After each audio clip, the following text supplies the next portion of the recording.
Hello students, today we are going to learn something about performance appraisal. What is performance appraisal? Actually, performance appraisal means appraisal of employees' performance done by superiors or seniors. Appraisal means the evaluation of worth, quality or merit. It is done systematically. Performance appraisal is described in the form of merit rating in which one employee is ranked better or worse in comparison to others. तो performance appraisal मानव विकास कार्यक्रमों में मानव संसाधन के कार्य निष्पादन का मूल्यांकन बहुत ही इम्पॉर्टेंट है। मानव संसाधन के संतोषजनक जो चलन प्रशिक्षण की व्यवस्था के साथ साथ संगठन में उनके गुणों एवं योग्यताओं के सापेक्षिक मूल्यांकन के पर्याप्त व्यवस्था करने के लिए ही परफॉर्मेंस अप्रेजल किया जाता है। निष्पादन मूल्यांकन संगठन में कार्यरत मानव संसाधन के क्रियाकलापों व उनके परिणामों के मूल्यांकन की एक प्रक्रिया है और ये बहुत ही इम्पोर्टेंट प्रक्रिया है। अब हम देखते हैं कि ये प्रक्रिया की क्यों जाती है, अर्थात objectives of performance appraisal. Number 1 is first is providing base for promotion. जो परफॉर्मेंस अप्रेजल या कार्य निष्पादन मूल्यांकन किया जाता है उसका सबसे प्रमुख उद्देश्य जो होता है वो होता है पदोन्नति के लिए आधार क्या है। किसी को पदोन्नति देंगे तो उसके परफॉर्मेंस अप्रेजल के आधार पर ही उसको पदोन्नति दी जाती है ताकि ये पता चल सके कि वो किस काम के लिए सूटेबल है।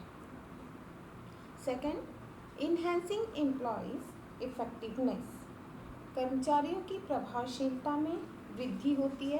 परफॉर्मेंस अप्रेजल यानी कि निष्पादन मूल्यांकन के द्वारा यह पता लगाया जाता है कि कर्मचारी की योग्यता, कार्यक्षमता और गुण क्या हैं। Third is identifying the need for training and development of employees. कर्मचारियों के प्रशिक्षण एवं विकास की ज़रूरतें क्या हैं उसकी पहचान निष्पादन मूल्यांकन द्वारा होती है। Fourth, adding designing training and development programs. प्रशिक्षण और विकास कार्यक्रमों की रूपरेखा तैयार करने के लिए यह निष्पादन मूल्यांकन बहुत ही आवश्यक है। यानी ये जो ट्रेनिंग कार्यक्रम होते हैं प्रशिक्षण और विकास के लिए जो भी किसको चुना जाए इस चयन प्रक्रिया को भी निष्पादन मूल्यांकन सरल करता है। Next point, removing work alienation. कार्य का जो अलगाव होता है, कार्य से अलगाव होने को की प्रक्रिया को यह दूर करता है और अलगाव की स्थिति जब उत्पन्न होने लगती है तो निष्पादन मूल्यांकन द्वारा इस स्थिति को दूर किया जा सकता है। Next is removing discontent. असंतोष की भावना किसी भी संगठन के लिए हानिकारक हो सकती है और इस असंतोष को दूर किया जा सकता है निष्पादन मूल्यांकन द्वारा। यह इसका उद्देश्य है कि जो भी असंतोष व्याप्त है कर्मचारी में उसे दूर किया जाए। Next one is developing interpersonal relationship. जो अंतर्वैयक्तिक संबंध होते हैं विभिन्न समूहों के लिए हो, चाहे वरिष्ठों व अधीनस्थों के मध्य हो, ये निष्पादन मूल्यांकन इन संबंधों को विकसित करता है जो कि एक संस्था के लिए बहुत ही महत्वपूर्ण होता है। इसी तरह से ये कम्युनिकेशन को इम्प्रूव करता है, संदेश वाहन का भी विकास करता है और जो मेन है वो कंट्रोलिंग नियंत्रण स्थापित करता है। निष्पादन मूल्यांकन से कर्मचारियों के जो संस्था में कार्यरत कर्मचारी होते हैं उनके मनोबल में वृद्धि होती है और वो बहुत अच्छे से कार्य करते हैं ताकि उनका जो निष्पादन मूल्यांकन प्रक्रिया है या जो उनकी मेरिट रेटिंग है वह बढ़ जाए। वो सतत इसी प्रयास में लगे रहते हैं। एंड जो मोस्ट इम्पॉर्टेंट जो इसका उद्देश्य है वो है adding wages and salary administration. Salary and wages administration का जो बेस है उसको हम कह सकते हैं वो निष्पादन मूल्यांकन ही है। Now let's see the levels of performance appraisal system। जो भी परफॉर्मेंस अप्रेजल सिस्टम के स्तर क्या हैं, यह किन स्तरों पर कार्य करता है और एक प्रभावशाली निष्पादन मूल्यांकन कार्यक्रम विकसित करने के लिए किन किन बातों पर ध्यान दिया जाना चाहिए। तो number 1 is to determine overall approach. निष्पादन मूल्यांकन के संपूर्ण उद्देश्यों का निर्धारण करना चाहिए, क्योंकि जो निष्पादन मूल्यांकन की प्रक्रिया है वो एक बहुउद्देशीय योजना है और इसका प्रारंभ जो उनके संपूर्ण उद्देश्यों को भली भांति निश्चित करके ही किया जा सकता है। और इसके अंतर्गत ये बातें आएंगी कि निष्पादन मूल्यांकन कराने के पीछे क्या उद्देश्य है, निष्पादन मूल्यांकन से क्या लाभ होगा और निष्पादन मूल्यांकन की विशेषता क्या होनी चाहिए, उसे पूरा यहाँ पर डिफाइन किया जाता है। नेक्स्ट पॉइंट है where and how should performance appraisal to be introduce. कहाँ और कैसे निष्पादन मूल्यांकन का प्रारंभ किया जाए, संगठन में इसको कहाँ और कैसे किया जाए, यह एक सामान्य पद्धति है। इस उद्देश्य के लिए एक प्रोजेक्ट टीम या वर्किंग ग्रुप का गठन किया जाता है और तब इसको देखा जाता है। यही ग्रुप बताता है कि कहाँ और कैसे निष्पादन मूल्यांकन का प्रारंभ किया जाना चाहिए। नेक्स्ट है decide who is covered, who is to be covered. ये निर्णय लेना पड़ता है कि किसे शामिल किया जा रहा है, यानी निष्पादन मूल्यांकन किसका हो रहा है और वो उसमें किसे किसे शामिल किया जा रहा है। कार्यक्रम बनाते समय निष्पादन मूल्यांकन जो कार्यक्रम है उसको बनाते समय यह निर्णय लेना पड़ता है कि इस योजना में किसे शामिल किया जाएगा और उसका विस्तार सभी स्तर के कर्मचारियों और जो प्रोफेशनल होते हैं और जो एडमिनिस्ट्रेटर होते हैं, टेक्नीशियंस होते हैं, सब तक होता है। Next decide whether the approach should be adopted at each level. ये डिसाइड करना चाहिए कि क्या सभी स्तर पर समान अप्रोच, सेम अप्रोच अडॉप्ट किया जाए। प्रभावशाली निष्पादन कार्यक्रम व पद्धति को विकसित करने के लिए यह निर्णय लेना बहुत ही आवश्यक होता है कि सभी स्तरों की क्षमता के निर्धारण में समान दृष्टिकोण रखे जाएं या अलग अलग जो क्षमता है उसके हिसाब से दृष्टिकोण भी अलग अलग हों। Next setup project team. निष्पादन मूल्यांकन के लिए वर्किंग ग्रुप और प्रोजेक्ट टीम का गठन किया जाना चाहिए, जिसमें कौन लोग होते हैं, उच्च पदों पर स्थित व्यक्ति, प्रबंधकों के साथ कर्मचारियों को भी इसमें शामिल किया जाता है इस प्रोजेक्ट टीम में। Next define role of human resource department. निष्पादन मूल्यांकन में मानव संसाधन विभाग की क्या भूमिका होनी चाहिए, इसकी व्याख्या की जानी अत्यंत आवश्यक है। उच्च प्रबंधकों के सहयोग से ही यह कार्य मानव संसाधन विकास विभाग करता है।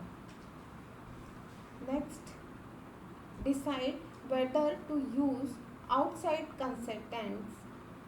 क्या बाहर के, ये निर्णय लेना आवश्यक है कि क्या बाहरी सलाहकारों का प्रयोग किया जाना चाहिए, यानी बाहर से किसी पेशेवर एडवाइज़र जो होते हैं, कंसल्टेंट्स होते हैं, उनसे क्या परामर्श लिया जा सकता है, उनसे संपर्क किया जा सकता है या नहीं। Next planning of implementation programmes.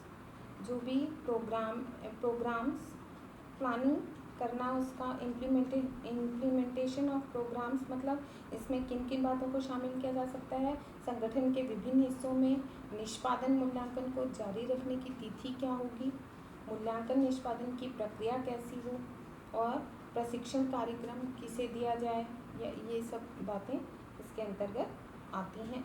इसी में जो पायलट टेस्ट होता है, नेक्स्ट पॉइंट जो है आपका पायलट जांच या चालक जांच जिसको बोलते हैं। निष्पादन मूल्यांकन एक पायलट योजना या चालक जांच की तरह होती है, क्योंकि इसका जो जीवन चक्र है सामान्यतः 1 वर्ष में ये पूरा हो जाता है और दूसरे वर्ष में फिर से इसको नए सिरे से प्रारंभ किया जाता है। अतः इससे संबंधित संपूर्ण कार्यों की निश्चित अवधि में जो भी कार्य होते हैं उसको उस निश्चित अवधि में ही पूरा करना बहुत ही आवश्यक है। उसके बाद में इसी में ट्रेनिंग ऑफ जो मूल्यांकक होता है उसका प्रशिक्षण और निष्पादन प्रबंध प्रक्रिया एवं उसके आलेखन का निर्धारण भी, डॉक्यूमेंटेशन उसका कैसे किया जाएगा इसका निर्धारण भी किया जाता है। तो ये विभिन्न स्तर थे जो कि परफॉर्मेंस अप्रेजल के लिए ध्यान देने योग्य हैं।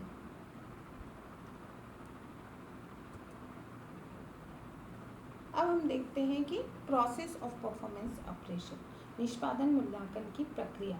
निष्पादन मूल्यांकन एक प्रक्रिया है जिसका प्रमुख उद्देश्य क्या होता है, मानव संसाधन को वास्तविक मानव संसाधन जो भी है उस संस्थान में उसकी वास्तविक क्षमता का पता लगाना और उसका सफल उपयोग करना। निष्पादन मूल्यांकन को प्रभावशाली बनाने के लिए निष्पादन मूल्यांकन कार्यक्रम पहले बनाए जाते हैं, जिसमें विभिन्न प्रकार के निष्पादन श्रेणियों का निर्धारण किया जाता है और तभी एक प्रभावशाली मूल्यांकन जो होता है, मूल्यांकन कार्यक्रम में वे सारी विशेषताएं रहती हैं मूल्यांकक एवं मूल्यांककी या अधिकारी व उसके अधीनस्थों दोनों के सहयोग से ही जिसके उद्देश्य को प्राप्त किया जाता है।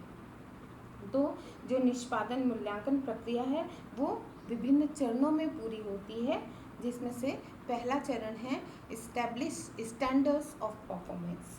निष्पादन घटक या परफॉर्मेंस फैक्टर्स इनका चयन किया जाए जो कि कार्य विवरण पर आधारित होना चाहिए और यह निर्धारण करना कि कौन सा मानक हमको प्राप्त करना है। Second is communicate performance expectations to employees. निष्पादन पुनः अवलोकन अवधि जो होती है उसका परफॉर्मेंस रिव्यू पीरियड उसको निर्धारित किया जाता है और परफॉर्मेंस निष्पादन जो परफॉर्मेंस एक्सपेक्टेशन है एम्प्लॉय का उसको कम्युनिकेट करता है। ये बहुत ज़्यादा इम्पॉर्टेंट है। Next, measure actual performance. Actual performance क्या होता है, वास्तविक निष्पादन जो वाकई में निष्पादित किया गया है एम्प्लॉय द्वारा उसका मापन करना। मेजर एक्चुअल परफॉर्मेंस, उसको मापना कि उसने क्या किया, अपने काम को किस हद तक उसने पूरा किया है और सही ढंग से किया है। नेक्स्ट है compare actual performance with standards. जो वास्तविक क्षमता को निर्धारित किया गया है, निर्धारित किए गए जो मानक थे, स्टैंडर्ड्स जो बनाए गए थे उससे जो वास्तविक क्षमता है उसकी तुलना करना और ये देखना कि वो उपयुक्त मानक स्केल पर वो उसका अंकन भी करना आवश्यक है। नेक्स्ट है डिस्कस अप्रेजल विथ एम्प्लॉयज। जो भी प्राप्त अंकन या परिणाम जो आता है उससे जो एम्प्लॉय है उसको अवगत कराना चाहिए और यानी कि उसको एम्प्लॉय को सूचित करना चाहिए कि आप जो स्टैंडर्ड है, आपका जो परफॉर्मेंस है वो जो स्टैंडर्ड निर्धारित किया गया है उससे कम है या ज़्यादा है, जो भी है वो एम्प्लॉय को पता होना चाहिए। Initiate corrective actions to achieve the गोल।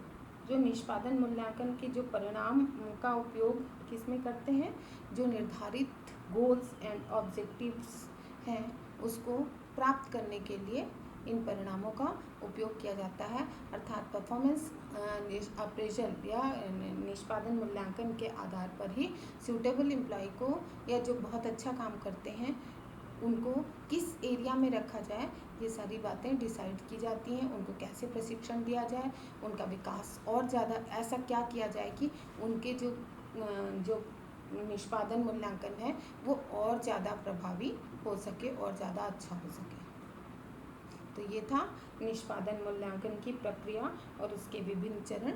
अब अगले लेक्चर में हम पढ़ेंगे निष्पादन मूल्यांकन की पद्धतियाँ एवं तकनीक्स। धन्यवाद। आज के लिए इतना ही काफ़ी है।